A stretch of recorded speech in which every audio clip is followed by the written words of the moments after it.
Hello friends, you're the Lonesome Gamer and I'm playing Waste Nights. And well, pretty much at the end of the last turn I forgot one thing. Guy Piercing, the judge, he has this special ability here that he would gain one additional fame when he accomplishes the tasks. So therefore he's now already at 3.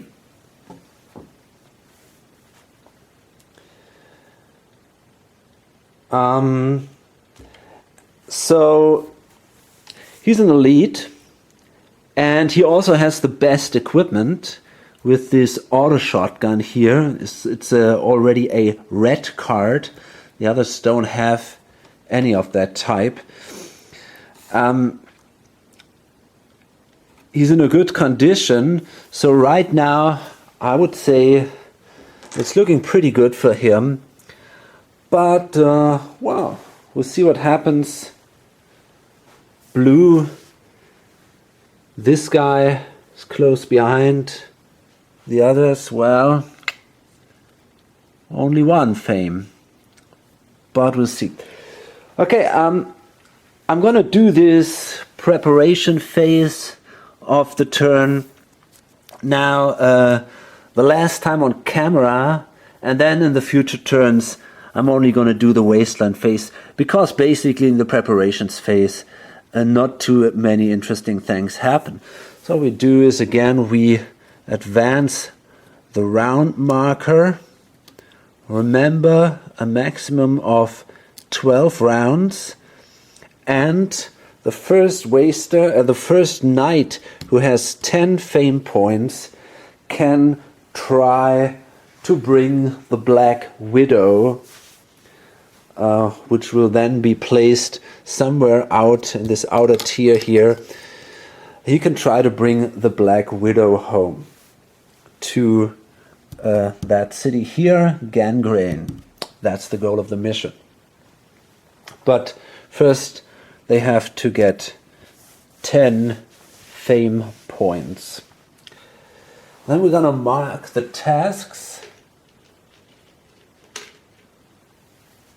So one marker on each of them, and also remember, if there are ever 3 markers on one of these, it's discarded immediately.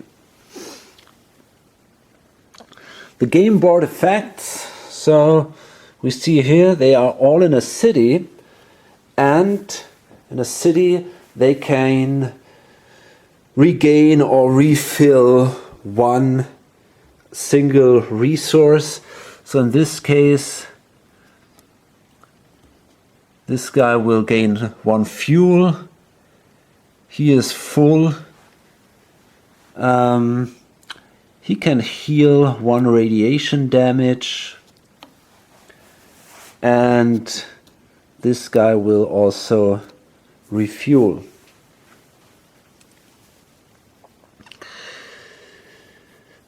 Okay, the long-term effects, remove long-term effects. So this marker goes away, the pills marker. So this space can now be explored again. It's not possible as long there are these type of markers on a space to explore them. Okay, then we can update the stalls. Now let's see. Who is actually the first player? The first player... Wait a minute. No, the first player is still this guy. And the waster is him. So he can now update the stalls. And he wants that katana to go away. Simply because he's not that good in close combat, so it's of no use for him. But there are a few guys, especially the urban samurai, who could use that very well. So it might be a good idea to make that one go away. And I'm not sure Well, that's pretty expensive. The hammer is also pretty expensive. I'm thinking about rolling a die, maybe. Let's see. Now that's number 3. So these red outs, they go away. And instead, we see here mill feet. Discard during the rest step to heal 1 radiation and 1 wound. And a new red card. This is a sweeper. Pretty powerful weapon. Gotta play a multi-attack combat card to attack with a sweeper. But it has 1 armor piercing. It has this multi-attack ability. It has an additional damage. So this is a very, very powerful weapon, actually. It seems even better than the auto shotgun, although the auto shotgun works also in close distance, so that's also not a bad thing. Okay, now pass first player marker and waster marker. So the first player marker goes now to this guy here, Joffrey Gold Rush, and the waster marker goes up here. That's the end of the waster step. Now we come to the knight step. And unmark cards and sheets. Prepare knight's gear cards. Okay, so basically we can now reorganize our inventories. Not sure if I want to do that, actually. I think I'm happy with what I've done here. And then we can draw the luck cards. And now here this guy can draw 1 card. He can draw 2. So that means, because of the lucky charm, but there is this hand limit of 5, so he has to discard 1. Let's see.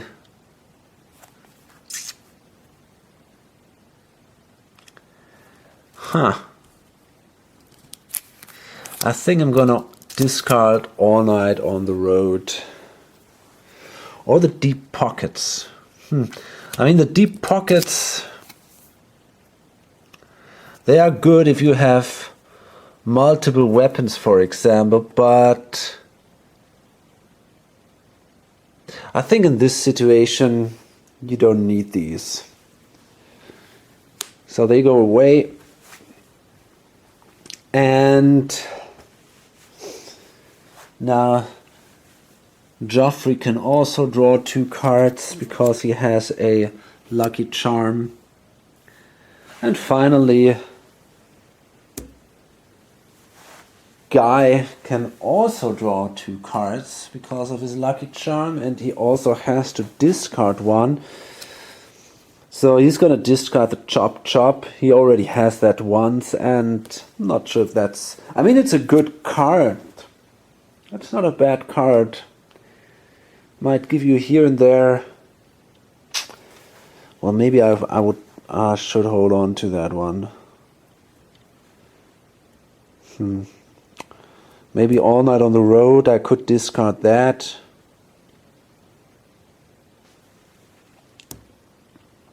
What about Deadly Quick?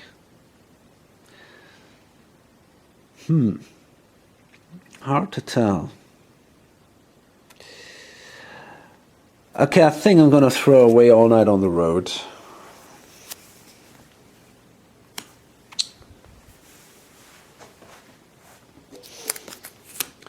So next time, if we draw luck cards, these are simply shuffled, and we draw again. It's an interesting point. If nobody plays a luck card now, there are... Well, yes, there are enough cards to draw. Yeah, no, it's fine. It's no big deal. It's okay. So, Now it's now we come to the wasteland phase, and that means that the trader can now plan his movement action. Okay, so we got this leak carnage.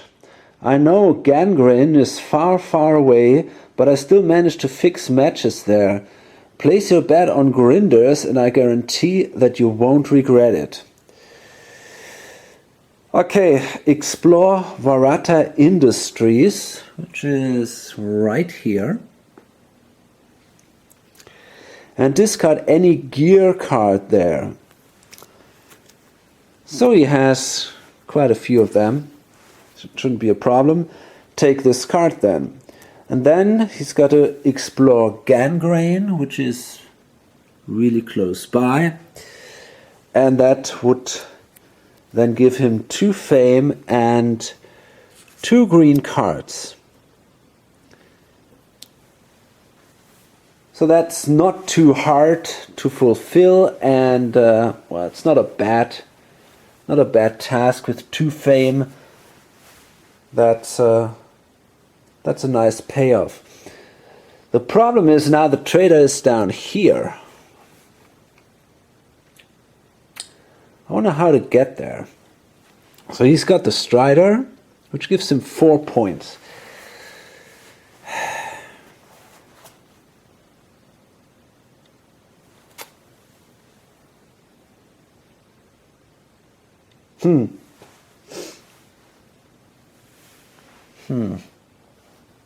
Yeah, that's tricky. Doing this of mutants and man is a stupid idea because of this blades and guns check he has to do. And he's not good in blades, neither in guns. That would be closer. That's right up here. So, but still, you know, I wonder how to get there. We could move like this. These would be 4, and I think that's actually the only way to get there in with 1 fuel.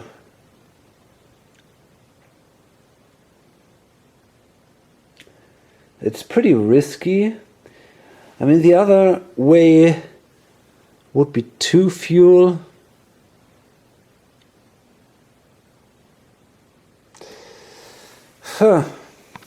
Okay, I mean, I got this canister here.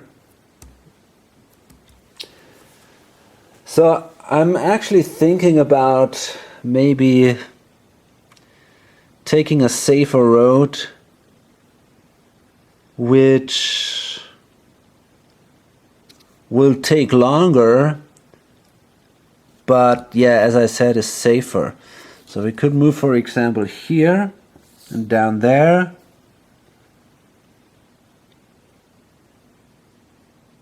And we could cross this area, this one, and then we're here. So overall, that would mean that there would be only 3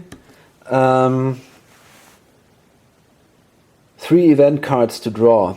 Otherwise, if I take the fastest way, it would be 1, 2. That would work out with 1 fuel. But there would be 1, 2, 3, 4, 5, 6 event cards to draw. So honestly, I think I'm going to spend 2 fuel.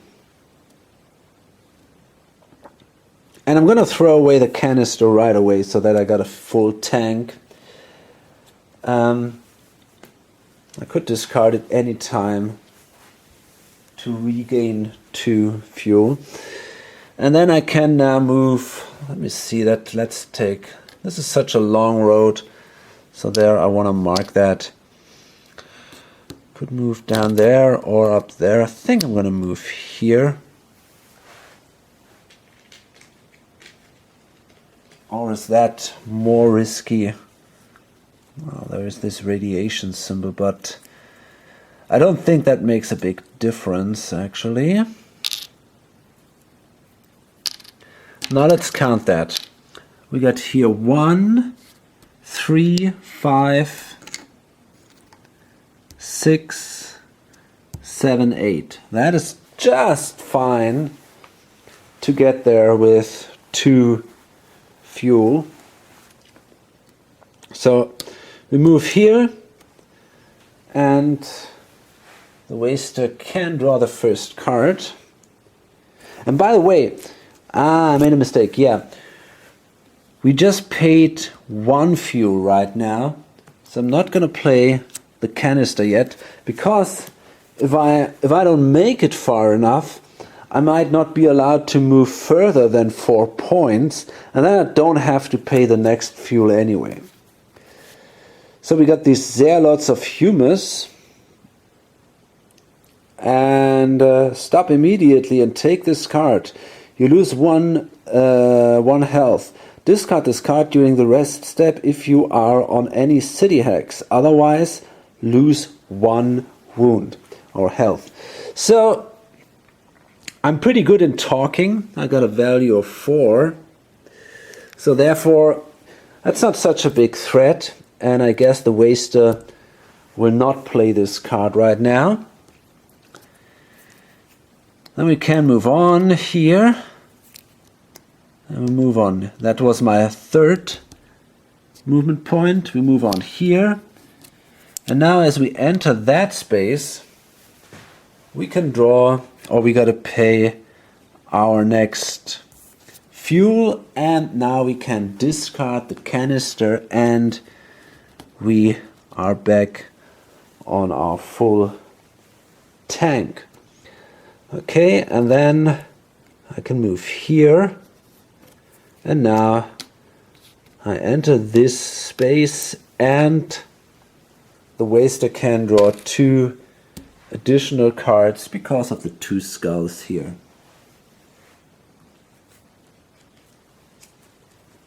Okay, we got Rough Terrain. Ignore this card when moving on foot. Stop immediately. You lose 1.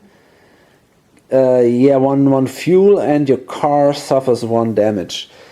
Well, he's pretty good in repairing, and he only needs a light repair check, so that's no big threat either. That could be interesting. I think we're going for the Dark Hitchhiker. Yeah, that's a tough guy. Okay. And yeah, that sucker is also this beast type enemy. So if he should kill him, he would gain 2 fame points and a red card. So that is kind of tempting. But it's not gonna be easy with 5 life points. I mean, he's got the Kalash, which does an additional damage.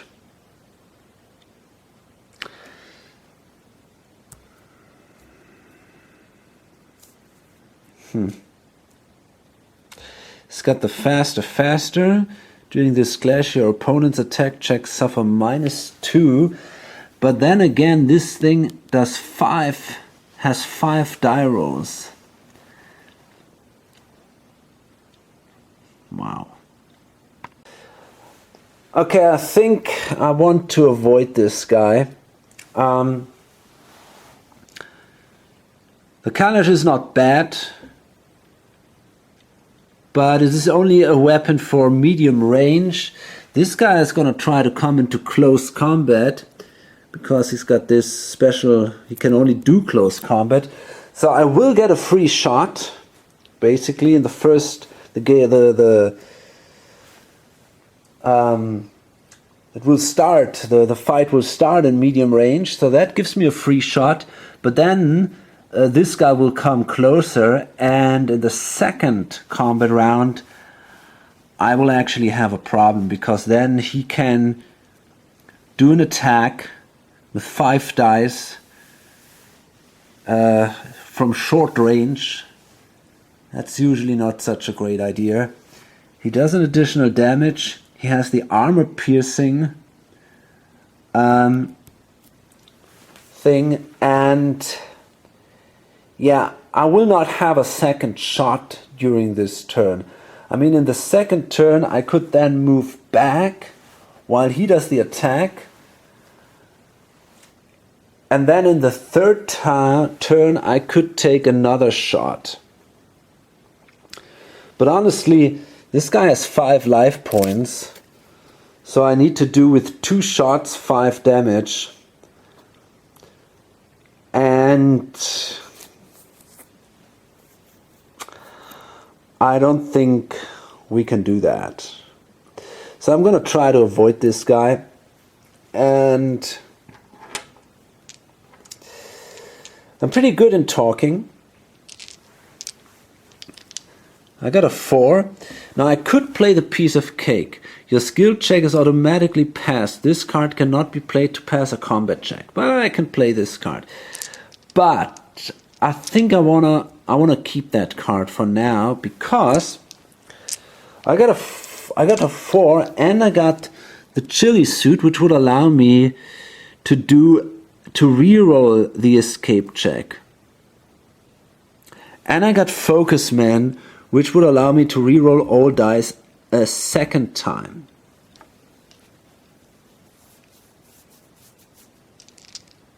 So I guess I got a pretty good chance that I can do this. Let's start.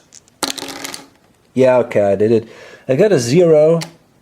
That's a 10. So I managed to talk me out of this critical situation here. And yeah, I'm happy to be here. Okay, then it's Guy Piercing. And he wants to go here to fulfill this of mutants and man task and get these soil samples, these mutant samples from the for the scientists. And here in this space here, which is Carcassville, this is the capital of the mutants, so that's where he wants to go.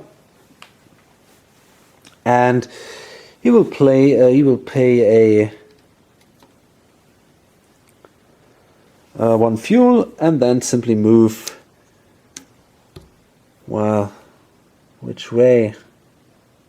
Well, actually, he could move this way here, but there might be an easier way, which would be, because there are overall then 2 skulls on the way, but if he moves like this,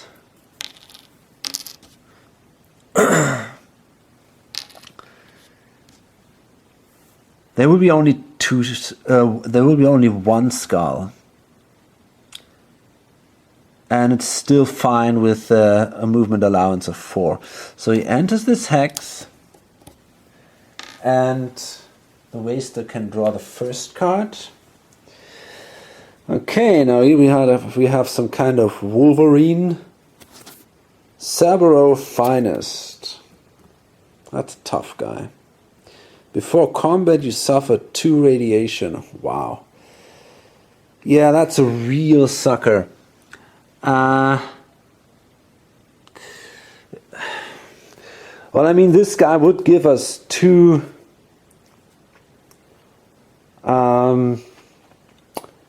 fame, but it's an extremely hard enemy, so I'm not gonna fight that guy. With his armor of 2, extra damage 2, armor piercing, forget it, it's ridiculous. So what I'm gonna do is I'm gonna try to do this talk test. I got a talk value of 3. If it sucks, I can play Focus Man and reroll. I need a 7, so it should be possible. I didn't make it. Fuck. So I gotta play Focus Man. After any dice roll, reroll all dice. Okay. Let's hope we can do it. And we didn't. Shit. Now that was really bad. So what does that mean? Well, it means usually if you fail an escape test, you lose 1 health, and that's it. But because here's a reward, we would have gained fame, we lose 2 health instead. So that is not a good thing, not at all. And now that means also I only have 2 health points left. And now for future tests of any kind, combat tests, or also this test here,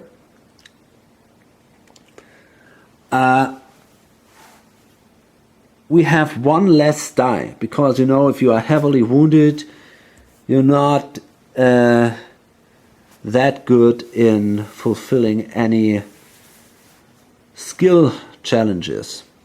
So what I'm going to do is I'm going to use my Medi-Shot here, discard it, and I will regain my full health.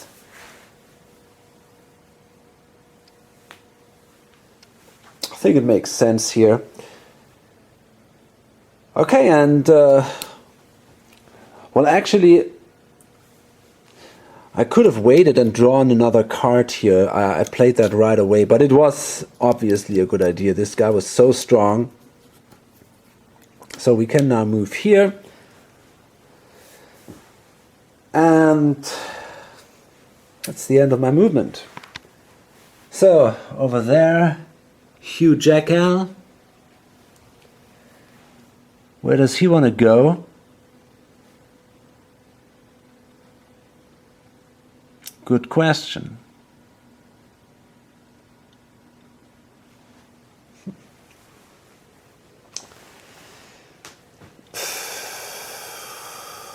Well, the thing is, if he goes to Verata Industries, it won't do him any good, simply because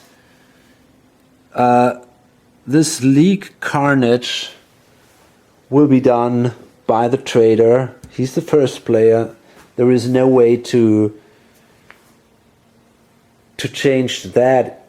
Maybe the only one would be to kill the trader, but that's highly unlikely. So therefore, that's probably not the best thing to do. But then again, what else could we do right now? It's really hard to tell. Okay, what I'm gonna do is I'm gonna move to Cerbero Tower, this one here. I can gain a yellow card there, or two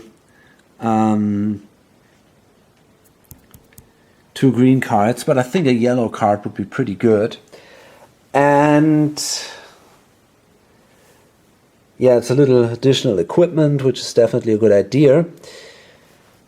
These special effects here, the radioactivity and the biohazard, they're not a problem for me, because I'm the tracker.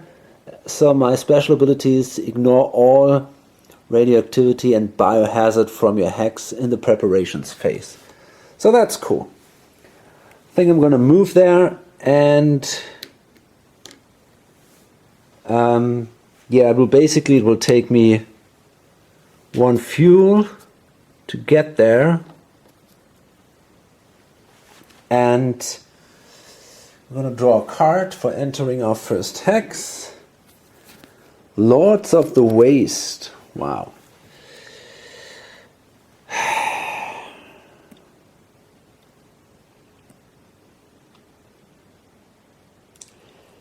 Okay, now after combat, if you lose your car is wrecked. Return this card to the vehicle pool. Its card. So, interesting question. We could do a medicine test.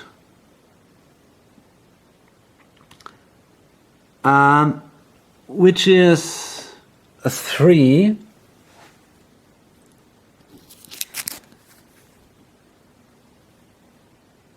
If this card gets played right now, so it's not, but he will do it. The waster will play this card right now, because if he waits until the guy enters this one, Then he gets, because of his Geiger counter, he would get an additional die there because there is a radioactive zone. So therefore, the waster will play this card, and another card will not be drawn during this turn. So let's see, after combat, if you lose here, medicine. Well, what about fighting here? We got the sniper's rifle, and that's it.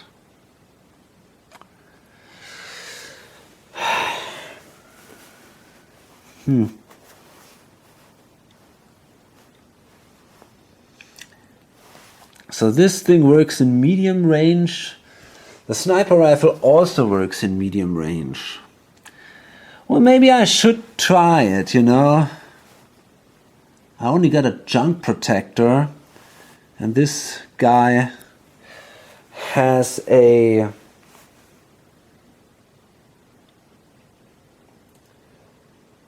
armor-piercing ability. It's really hard to tell.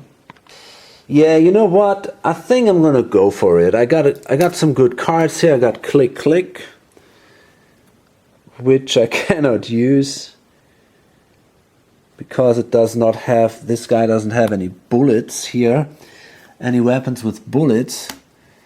It's really hard to tell. It really is.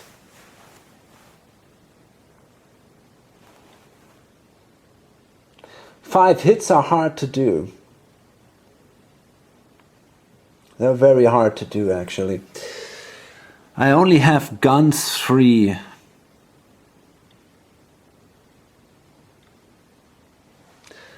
Okay, I mean my sniper rifle does 1 additional hit point. I think I'm gonna go for that. It's not extremely strong, but hey, it gives me a yellow card, so I think I'm gonna try it. I mean, we must do something here, you know. We must try to make a few points somehow. So let's give it a shot. He's also not that strong with his 3 points. Okay, so what I'm gonna do is I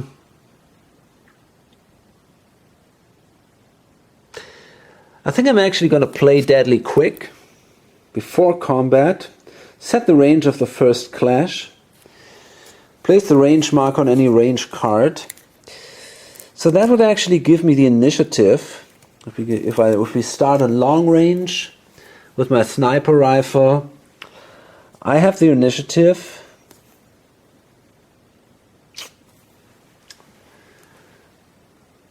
So maybe that makes sense.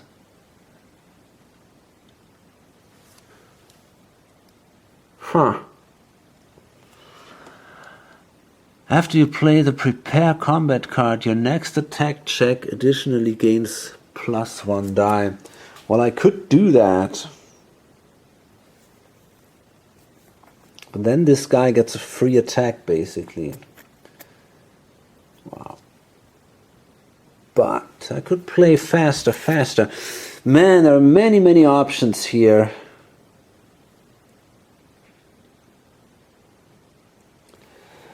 Maybe I'm not sure. Okay, so I think I'm gonna play this card and go into long range. That's not so bad. Maybe not in the first round. It's not important because I won't shoot. I'm gonna use my Prepare card. But then in the following rounds, it might be an important thing if we are in long range. And well, of course the other guy could change distance, but then that would cost him an action. So let's see, I take the red cards, and what I'm going to do is I'm going to play this Prepare card. If you play the Attack Combat card during the next clash, your attack checks will gain +2 die, and because of this special thing here, it means they would gain an additional die, so +3 dice. Additionally, 10s will be counted on 9 and 10 dice results. Okay. And now in addition, this is a battle. This guy is not furious. So this is a battle, or ferocious. So this is a battle where this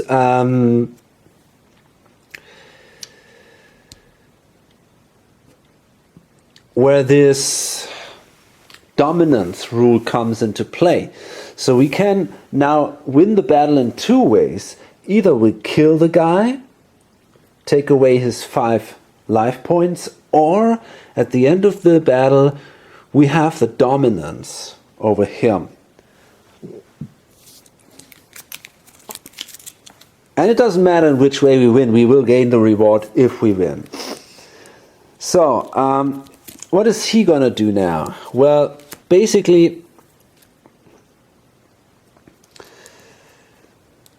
he could do an attack, he could change range, he could prepare. These are basically his interesting options. I mean, defending is a stupid idea here. So, I would suggest we roll a die. On a 1 to 6 he attacks. On a 7-8 he prepares. And on a 9 and 10 he changes range. So let's see. Okay, so he also prepares. Okay, so in this turn basically simply nothing happens. And we come now to the second clash. And now we're both gonna attack. So he will attack, because that's the only useful thing if you played prepare. And I'm also gonna attack. And you can see now here, this arrow here. There is now, well, it's basically one arrow. There would be another one, this one here, that would mean 2 arrows. See the difference? Now that means if we play this card, the dominance marker goes up in the red direction here. So that's good for him, but because this guy also plays an attack, it goes back right away. Okay. Now, because the sniper rifle can be fired at long range, or is a long range weapon, it has the initiative over this medium range weapon, which can also be fired at long range, but it's not as good. And in addition, he has 1 less die here. So that's not that cool for him. So in addition, I'm going to play faster. Before the opponent's attack check, during this clash your opponent's attack suffer 2 dice. Okay, minus 2 dice. So let's see now. To be successful we need a 9. So that's not so easy. But we have a lot of dice. We got 3 dice for my gun, plus 3 dice for because of the prepare action. So let's see what we got. Would be pretty important to roll good here. Yeah, that's good. That is definitely good. That's a 9 and a 0. And remember, because of the prepare actions, 9 also counts as 0. So that means now that altogether, because the whole roll was a success, it means we do 1 damage. In addition, because we got 2 zeros basically, it means we do 2 additional damage. And then, because the sniper rifle does an additional damage, it means we do actually 4 damage. Now that is absolutely mind-blowing. And it means that the guy has only 1 life point left. And now what happens is, for every damage we do, or for every wound he takes, the dominance marker goes also up. So we are now at a dominance of 4. And then it's him. So first of all, he can now roll as a base number 3 dice. Plus, he did the prepare action, 2 is 5. But then I played faster, faster, which brings him again down to 3. And because we are in long range, and his weapon only is a medium range weapon, it brings him down to 2 dice. So with a little bit of luck, that shouldn't be too bad. And yeah, that is a complete miss. A 6 and a 1. He would have needed a 9, so no success here. Very good. So that was our second clash. Okay, so basically the battle is lost for these Lords of the Waste. The only thing they could do now is they could do as much damage as possible. The battle is lost because the dominance is too high from my side. And I'm going to do an attack now. That gives me an additional dominance. It doesn't matter if I... Ah, by the way, I lose 1 ammo. Because I did that shot. So that gives me an additional dominance. And now the other guy will also attack. I think that's the only useful thing for him to do. So that he can at least do maybe a few damage to me. Okay, so dominance stays where it is, and I can shoot first again because of my initiative, because of the long range of the sniper rifle. And I'm gonna spend another ammo. And now if I hit, he's dead and he cannot fire back. So let's see. We have now simply 3 dice. Guns 3. So yeah, 3 dice. And we need a 9 because of the long range. And we didn't make it. No hit here. Now the other guy can fire back, and he has also 3 dice, but because of the long range he has a penalty here, so it's only 2 dice, which is pretty bad for him. But holy moly, that's a hit, and because it's a 0, it's actually an additional hit. So there we were really unlucky. In addition, he's got the armor piercing. So usually now this guy would have done 2 hits to me. And 1 hit would be absorbed by the junk protector. But because he's got 1 armor piercing value here, that means that 1 hit is not absorbed by the junk protector. Therefore, I take the full hits, and yeah, that's kind of painful. Now I'm at 2, and I suffer this -1 penalty. And because he did 2 damage, the dominance goes also down by 2 points. In the end, now after 3 rounds of combat, the combat is over. Remember, it's never longer than 3 rounds. And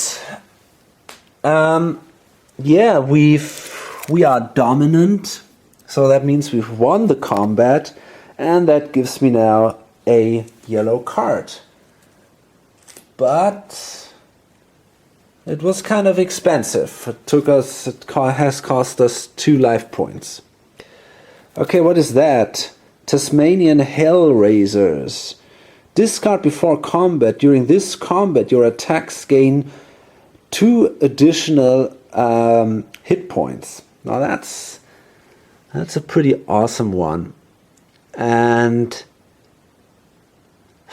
I think I'm gonna place the canister here, take these Hellraisers, place them there, and then I can now move to this area here, and that's the end of my movement.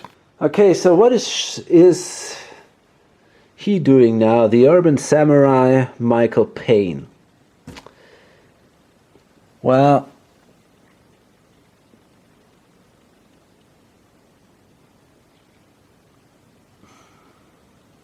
that's a tough one, but he actually thinks about moving here, trying to... I mean, the thing is that, you know, this test, this blades and guns test, that's not a simple test. And you need a 9 to be successful. And this guy here has a blades value of 2, which sucks, and isn't that great. And the guns value of 3, which is also, I mean, you have to roll a 9 with 3 dice. It's not as simple at all. And he has a blades value of 4. So I wonder if she has something more. No, a blades value of 4, which is pretty good. So maybe it's actually a good idea, yeah, to simply move there, and maybe she's lucky and she can somehow she can somehow do it before the other guy does. We'll see. The only question is now how to get there. Okay, so she could actually move there just like this. And then right here. It's not that expensive. It only costs here 1 point for this. These are all 0 pointers, and then 2 more points. So that's only 3 points. So she can use 1 fuel and then she'll be there. That's fine. Problem is we have here, here, and here a skull. So that's not great. But she's going to play That's My Hood. Before moving, during this move step, your waster does not draw any wasteland cards and cannot play any on you. So that brings her safe right here. And she only has to pay a fuel. And that's basically it. Now she could try to attack this guy, but I think in the end they both might suffer a lot of damage from this. So I don't really see a good advantage here. Okay.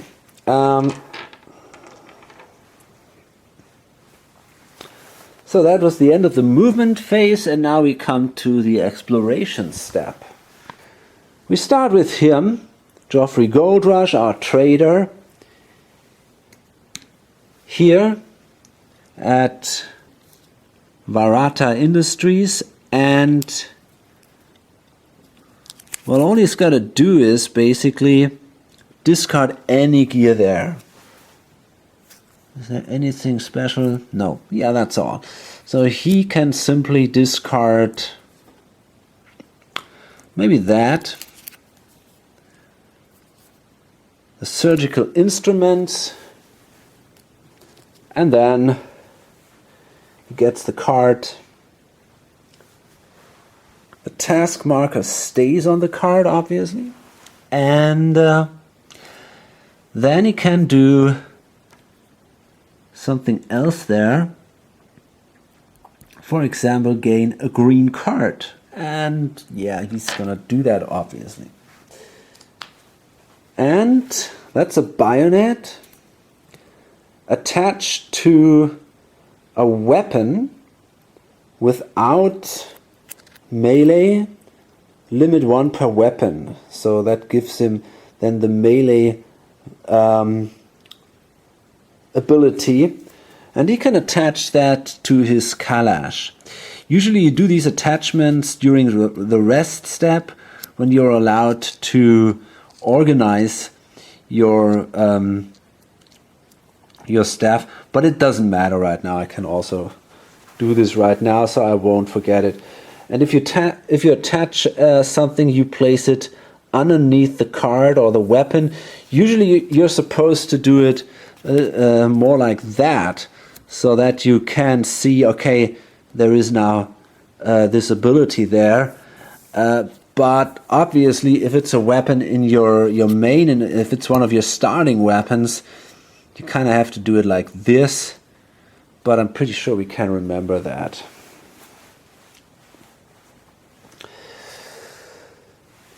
Well, okay. And then it's now him. And that's going to be interesting. He has now these 3 dice. And he's got to try to do this blades or guns check. So he's got a 3 here.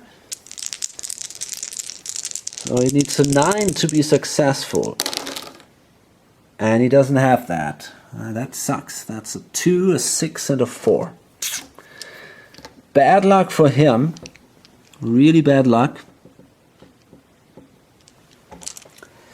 He still can try to do something else there. Blades, guns, 9. You can do this again. If you pass this check, you gain +2 fame. Otherwise, choose. You suffer 3 radiation or lose 3 wounds. Now that's interesting because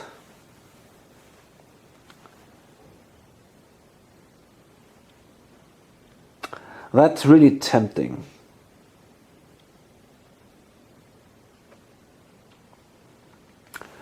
Problem is, if he fucks up that check, no, he won't die. I thought because then of these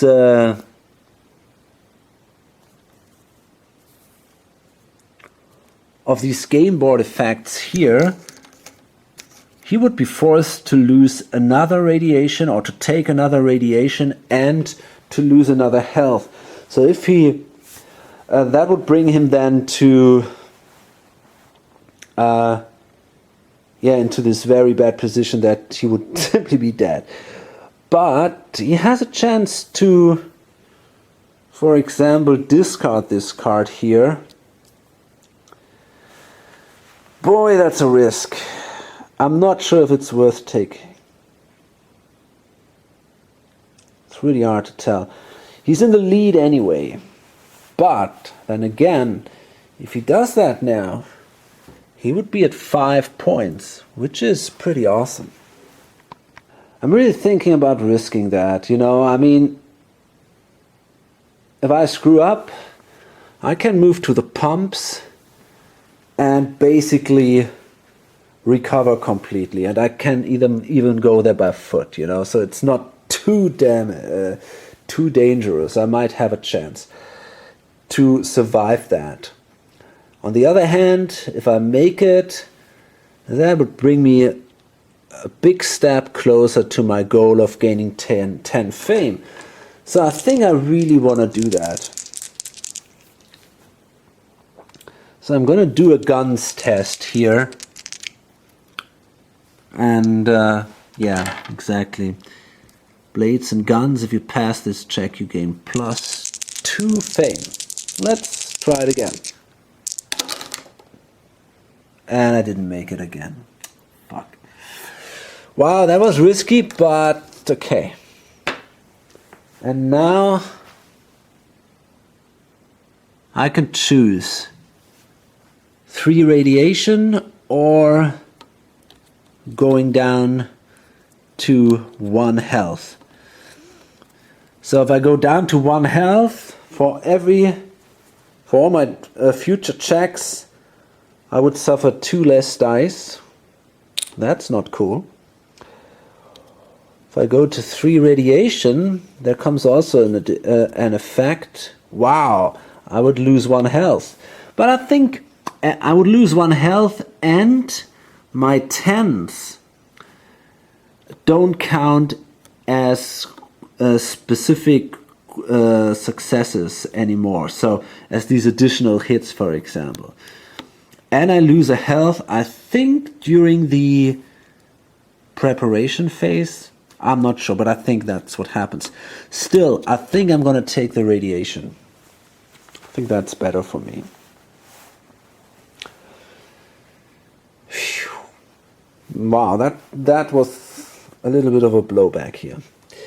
Okay.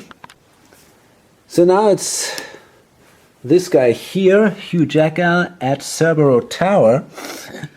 And, well, I think he can simply now draw a yellow card. Yeah.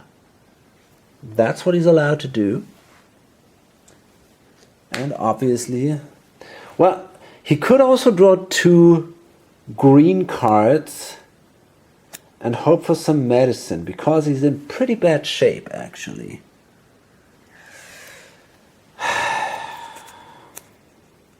Good question. Maybe that's even a better idea. I mean, he does not have any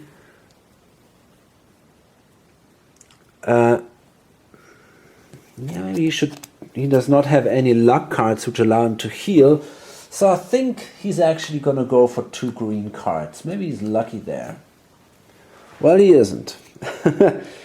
Okay, he finds a Dundee hat. Your talk checks gain plus 1 basically, or plus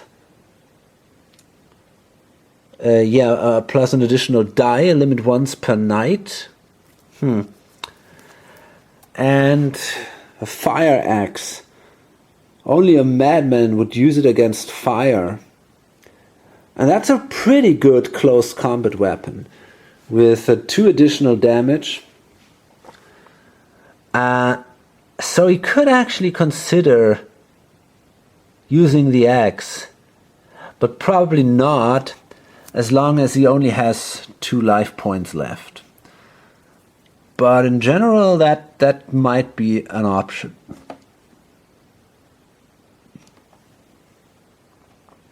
And I think he actually will take the hat and put the bullets in his pocket. In addition, he can discard... I'm not going to do that right now. Yeah. I think I got to go to a city and heal before I go on any further adventures. It's a little risky with only 2 life points. So, and then it's Michael Payne, our samurai. And he can now also try a blades test. 4 dice. And try to gain that special task here. And he made it. Okay, now that's a 10. So that gives him that card. Now here's the thing. He could now also try to do this test a second time and gain 2 additional points. I mean, he is behind, so maybe that's worth it. And different from this guy, he still has a medi-shot. So it would not be completely devastating. I think he's going to go for it. So he's going to do that here at Carcassville, that test. And maybe he's lucky again and he gets 2 fame. And yes, he does. A 9 and a 10. So that's pretty awesome. That's amazing, because that means now that he gains, he moves from 1 to 3 And in addition, he's got that card. So in the next turn, he's got a good chance to make 2 more points. Okay. Pretty impressive. So that's the end of the exploration phase. And then we can trade. Now we could trade between these 2 guys. But that's not going to happen. Because there is basically nothing they have to offer each other. And the others are not on the same space, so they cannot trade. Then they can use gear cards. Each knight can now use a gear card. And well,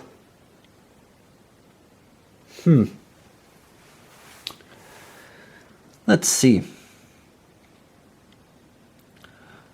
What about moving in the next turn to gangrene? Well, we could heal there.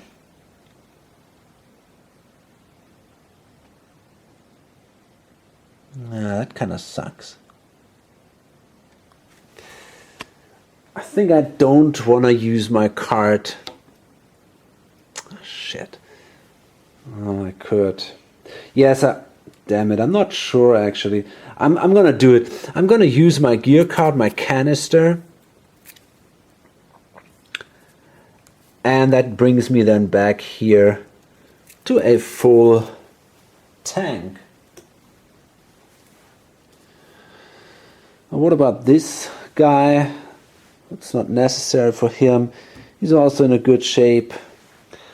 And he doesn't have the cards he needs.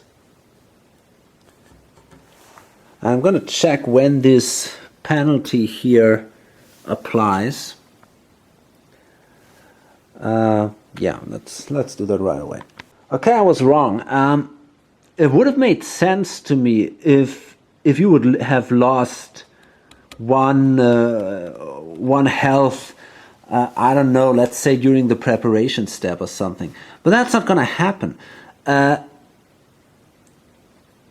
What happens is, or what that symbol means is, you're not allowed to heal as long as your radiation is that high. So you gotta bring your radiation level down, and then you're allowed to heal.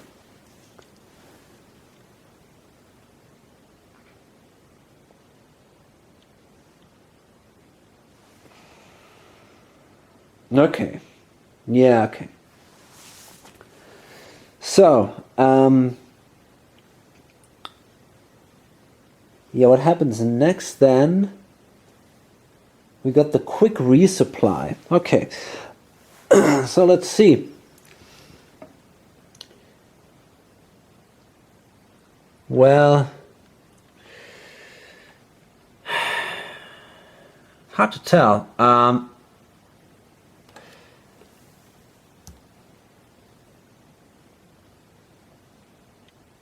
Okay, I think she throws away the click card and will regain 1 ammo. So she's then at 3. Or he is at 3 then.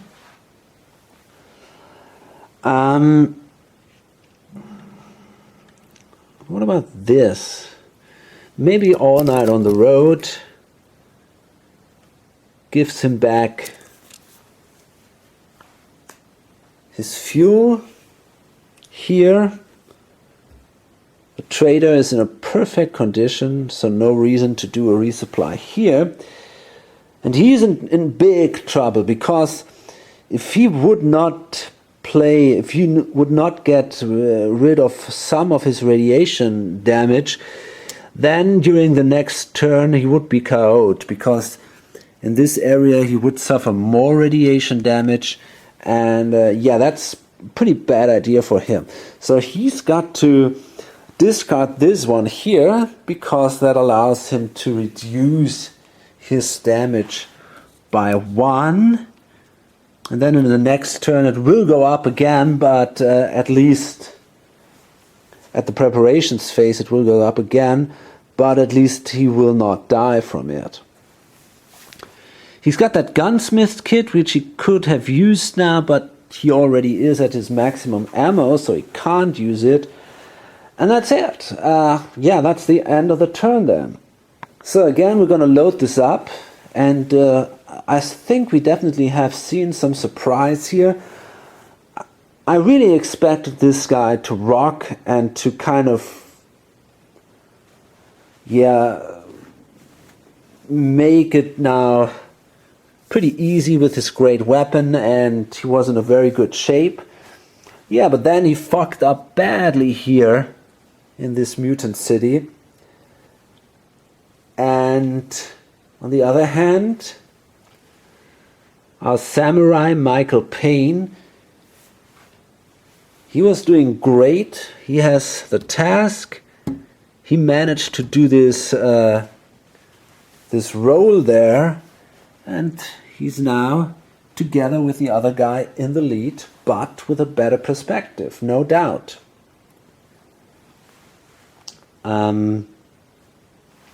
Yeah. So we're going to see what happens next. Hope to see you in the next video or on lonesomegamer.com. Bye.